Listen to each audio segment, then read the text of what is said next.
Garlic prawn. Garlic প্রনে যা যা লাগছে, রসুন, শুকনো মরিচ, কাঁচামরিচ, তারপর চিংড়ির পেস্ট।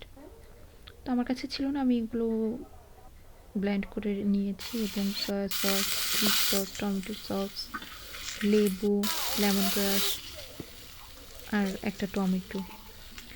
তো প্রথমে চিংড়ি মাছগুলোকে ভালো করে ভেজে তার ভিতরে শিম পেস্টটাকে দিয়ে ভালো করে কাঁচা ভাবটা যতক্ষণ না গেছে ততক্ষণ ভেজে নেব সামান্য তেলে। এবং এই ফাঁকে আমি টমেটো সস, সয়া সস এবং ফিশ সস একত্রে আমি মিক্সড করে রাখছি, যাতে আমার দেওয়ার সময় সুবিধা হয়। তারপর কাটা টমেটোকে কিউব করে কেটে সেটা চিংড়ি মাছের ভিতরে দিয়ে দেব, এবং লেমন গ্রাসে একটা পাতা দিচ্ছি। আপনারা চাইলে এই লেমন গ্রাসের গুঁড়োটা দিবেন, এবং যতক্ষণ এটা ভাজা হচ্ছে ততক্ষণে সসটাকে আমি দিয়ে দিচ্ছি। সসটাকে দিয়ে ভালো করে নাড়াচাড়া করতে থাকবো যতক্ষণ না পর্যন্ত ঘন হয়ে আসছে। এবং লবণ আমি টেস্ট করে তারপর সামান্য একটু লবণ দিয়েছি, আপনারাও টেস্ট করে দেবেন, এবং আপনারা চাইলে কর্নফ্লাওয়ার দিতে পারেন।